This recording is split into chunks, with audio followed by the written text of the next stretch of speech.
Hello, you wonderful people, and welcome to another episode of Untitled Reviews. This being a show where I talk about TV shows that are dramas. For today's episode, I'm going to talk about The Bear, Season 1, Episode 2. A lot of really interesting things went down in this episode, so let's break it down. So I'm assuming the first episode it definitely took place over the course of like a couple hours, but it's been like a week or whatever, and obviously all of it's kind of really finally, I think it's always kind of been there, and this is kind of like, and especially in the environment that Carmen was in, like, prior to this. Like, we catch up with him, like, a year ago with, when he was in New York, and obviously Joe McHale showing up as kind of like the chef in that situation, which, obviously, I guess, like, the justification of, like, hey, I'm gonna breathe down your neck, he's very, like, I don't know if that's supposed to, like, obviously be almost like a parody of what's kind of real in that environment, but also a little like Gordon Ramsay. Obviously, that's played up even more for television and stuff because that,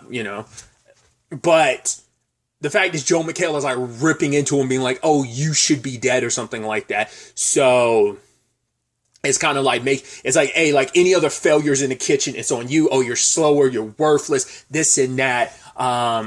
It's like meant to degrade them. Once again, I think the justification doesn't make it okay, but I'm also talking about an environment that I'm not a part of. I don't know if that's just kind of like that culture of, once again, this show could just be like hyperbolizing something that maybe is somewhat acceptable in some cases, and not trying to say it's acceptable at all, but that's also like, once again, it's not an environment I'm aware of, so it's just kind of like, but it's meant to be a high pressure job where it's like, hey, you got to get stuff out fast, you got to prepare things quickly, you got to be fast but efficient, and so it's like, right, you berate someone to get them better and better and better, and it's like, very I'm using this as an example because I've never seen the movie, and obviously we're talking about another like field, drumming and stuff like that, but like using the Whiplash example. So I know that I think it's kind of meant to be like almost like a tough love situation. It's definitely not like a Mr. Miyagi type of situation. But either way.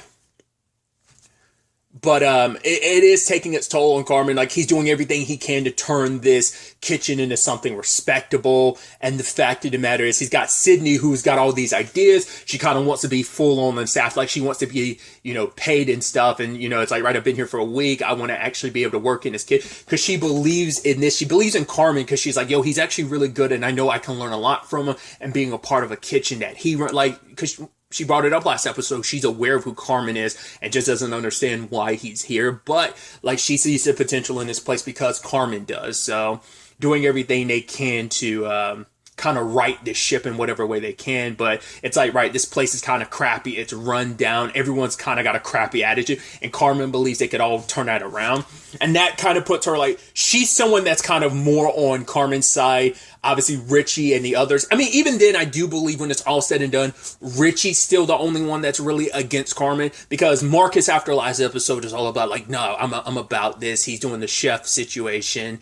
I think Ibram might be doing it. I don't know if Tina's really doing it, but I think they are all kind of, doing the thing. And I think Sweeps is kind of in on it as well. But Richie's like the most staunch resistor because it's Carmen. He has beef with Carmen. And it seems like it stems from a lot of stuff in their childhood. Because we also found out that Richie, I don't think, is their actual blood-related cousin. It might not even be a cousin. They're not even a cousin by marriage. It's because Sydney asked him, it's like, oh, like, you're a cousin on the mom or dad side of things. But he's like, I'm not. I was Michael's best friend. I was like, oh, so I guess that's what the whole cousin thing is about. It's like, not because you're actual cousins. I guess it's just you grew up because you're not, they were like, oh, we're not brothers because he already has a brother and he has a sister. So I'm sure for him, it's like, no, but you're like family. So, well, maybe it's just kind of a thing between the three of them. I mean, maybe between Richie, Michael, and Carmen. I mean, maybe Sugar was in that mix as well. Because I don't remember if she really talked about Richie last episode or not. But that might have just, like I said, just kind of been a Michael thing. But either way, we also had like, circling to Carmen really quickly, we see that when he fell asleep, I was like, oh, well, he's got a cigarette in his hand, so that's going to be a little complicated. But it wasn't even that, like, oh, he's going to wake. I thought he was going to wake up from a fire from the cigarette. It's like, no, he woke up because he tried cooking frozen food. It's still in its packaging. because he kind of did it in a trance, and I guess it's just like a lot of stuff is on his mind, and maybe it's just kind of reflexes, and he's kind of in this trance state with just so much on his mind, and the environment he was in as part of like the chef world. Like, I think you do probably have to have like this certain mental fortitude, and maybe he did at one point in time, but maybe since Michael's death, like it's kind of broken him down mentally, and he's never like fully recovered, because even later on, Sugar's trying to get him to go to a meeting or whatever. At first I thought it was like the therapy is what she was aiming for, because she's like, oh yeah, me and Pete go, and he's like, yeah, of course Pete does, which I'm like, what was that kind of why was that a knock against Pete? He also did something apparently to Pete, but Pete's like, no, I went to the hospital, like it's all good. I'm like, did you stab his hands or cut his hands or something like that? Like, he made it sound like something like that happened, but we don't have context. He's just like, yeah, I want to apologize for last time. Maybe that's also why he's avoided being around Sugar. But she recommended something, and we see at the end of the episode, it's an Al-Anon. Now, I always kind of, like in my head when I saw Al-Anon, I was just like, oh yeah, it's just kind of like another way for like saying, like Alcoholic Anonymous. Like, that's what I thought it was, but it's like, because it recently came up in something I was watching. I was, oh god, what was it? I was looking up, watching Florida Man on Netflix. It had come up, and I just like, I was like, oh, because I always hear AA, but I never really hear Al-Anon. I looked it up finally and was like, oh, so because it is Alcoholics Anonymous, but it's more like adjacent Alcohol Anonymous, where AA is about the person who is an alcoholic.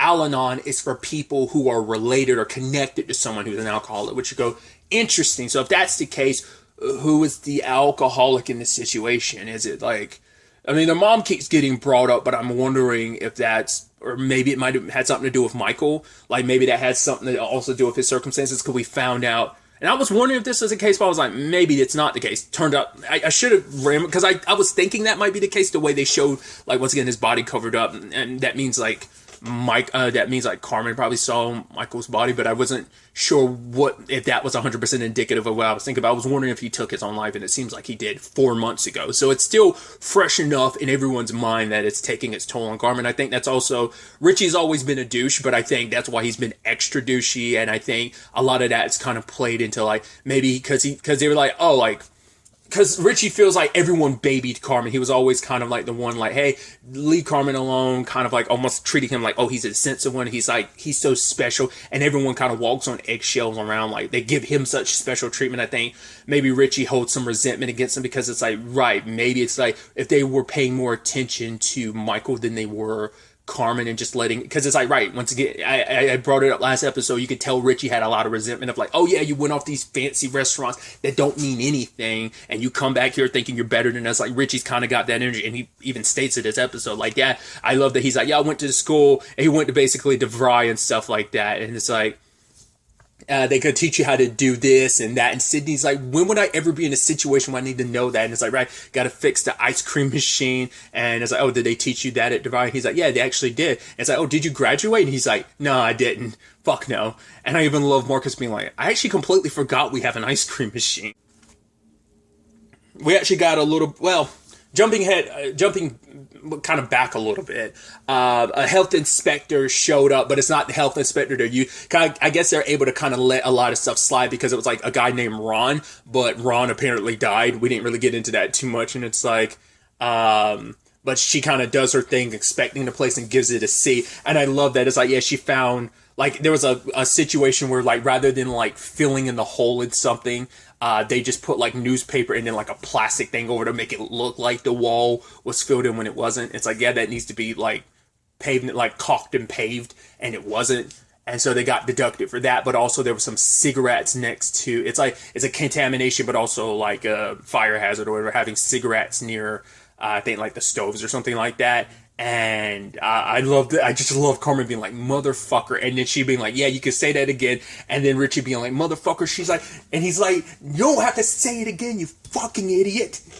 But yeah, they sent Richie to go like fix it up. And because Sydney wanted to kind of like say, like, rather than getting food, like produce and stuff delivered to us, we can go pick it up and that'll be cheaper and allow us to save money, because she's kind of like planned everything out. But like, it's like, yeah, I got a lot to do. I don't have the bandwidth and everything and the time to read this like booklet that you've put together, Sydney.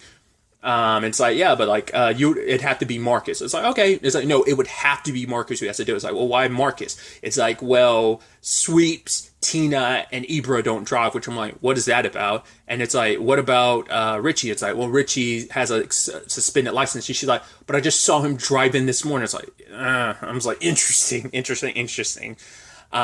Which I love that, Sydney had to take him. And once again, Richie just trying to be so like, countering anything Carmen has to say, but it's like, yeah, I'll take an Uber or whatever. It's like, yeah, but surge prices, so it's like he kind of has to go with her. So, and he's so stuck in his ways because it's like he's butting heads with Sydney, but not to the extent that he is with Carmen. Because it's like the issues he has with Carmen, he like takes it out a little on Sydney, because like Sydney in his mind is like, yo, you're Carmen light in the regards of like All Might, like he's an insufferable douchebag and you have some of that insufferableness, but I don't fully take it out on you. He had brought it up last episode about like kind of his divorce and everything, and he kind of put that on Carmen as like, yeah, working here and stuff and working kind of under, like working, I don't work for you, I'm kind of running things, even though the business was left to Carmen. He was just so stubborn where it's like, right, I'll find all the stuff I'm looking for. And Sydney's the one that's like, yo, we need to like actually talk to someone at the store. To the point he bought the wrong cock because he was just so like, wanted to prove a point. He's stubborn as hell.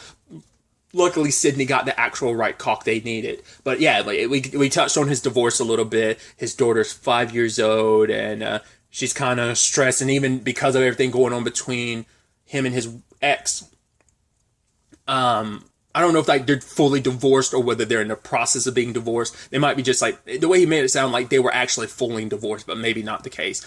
But she was like, oh, like, do you not love me or something? He's like, I love you more than anything possible. So I even love that thing where he was just kind of like, right, you need to kind of take a breather, Sydney. He's like, this isn't a man or female thing, but you need to like not drive while you're so hysterical or something. Sydney look at him, it's like, the last thing you ever want to do is never use the word hysterical and like in association with a woman. You never do that. You never do that, because that is the biggest douchebag thing you can do. And it's like, he's kind of an asshole, but I love that he's trying to like, in his mind, he's probably working that woke line where he's like, no, okay, I don't want you to interpret it this way. He's almost got this very peacemaker way of going about it in his mannerisms and stuff. It definitely gives me peacemaker vibes. And there's also Richie doing that douchebag thing where he found a note that was from Carmen to Mikey, I believe. Or was it to Carmen from Mikey? I don't remember. I want to say it was to him from Mike, I think. I don't remember. But he picked up the letter and he put it on his... he was going to like leave it for Carmen to find, but then what does he do? He ends up putting it in the back behind the lockers or whatever where he found it. I was like, because when he picked it up again, I was like, oh, you didn't read it, but you're going to read it now. Putting it back, I was like, oh, that's even more of a dick move, because for him, it's like, I'm not going to do you any favors. And legitimately in his mind, it's like his literal thesis statement in life is fuck Carmen. Like, that's literally like the number one rule he lives by, that statement. So that's such a dick thing. Like, who knows what's in that letter and stuff like that. That was because, once again, it's just like he can't help himself. Like, I'm like, what is so, because there was also that conversation him and Carmen had where it's like, Carmen's like, yo, I didn't work in this place because Mike wouldn't let me. But it's like, yeah, why wouldn't he? And it's like, and even Richie, I guess, doesn't know, or maybe he does know and he just hasn't said. But it's like, yeah, just because it's like, yo, he knows that like Carmen sucks or whatever. But once again, Sydney's his biggest defender, being like, yo, he's good. He's actually really good, and we could all learn something from him. Like I said, everyone else is kind of falling in line, but Richie continues to be the biggest, like detractor, essentially. I also love the reveal where it's like, it ended up being it wasn't Richie's cigarettes, even though he blames himself. It wasn't his cigarettes that got them messed up. It was actually Carmen. So it's like, right, because my mind hasn't been focused, I nearly burned down my apartment, which apparently he's like cooked frozen food in like kind of in that trance fugue like state beforehand. Plus it's like I screwed up, like I was scrubbing the floors and I was just so probably exhausted and just on autopilot, and that I just completely forgot about the cigarettes. And it's like, right, it's my fault. I yelled at Richie, and it's like, right, I am the one that want to make some point about running things here, and I'm the one that screwed up big time, big time, big time. And it's like, he's the one that's supposed to be the professional. He's the one that's supposed to be riding the ship, and it's like, nah, I'm the one that severely fucked up in this regard. So I think that's probably why he'll take a little bit more of a note of like Sugar's attempt to be like, hey, you should check out this Al-Anon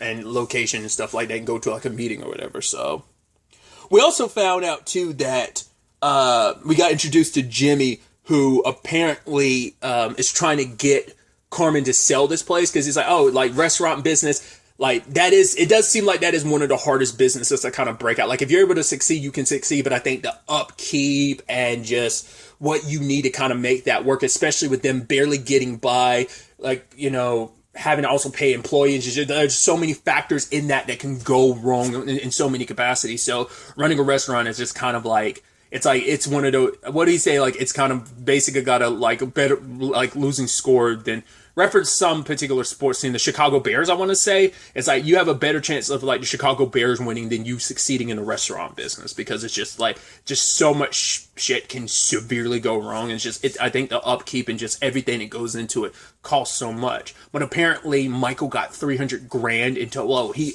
owed Jimmy, like, $300,000, but it's like, why'd you give it to him? And it's like, yeah, you know, he wasn't going to invest it in its place, which apparently he didn't. But it's like, what did he do with that $300,000? And if it didn't go into this place, what was that for then? I wonder, was that something to help out Carmen in some regards? Maybe, maybe not. Now, Carmen's got to pay that back. On top of everything else, they're trying to make this restaurant better and look after employees too. So it's just adding more and more and more onto his plate.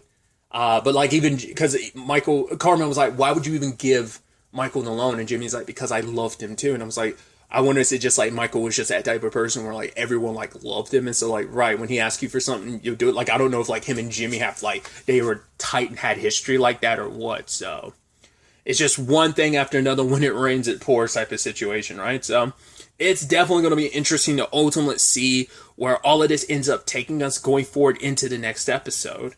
But really, that's all I wanted to talk about. Till the next time we meet, be happy, be safe, live life to the fullest, and enjoy it. Good day, and good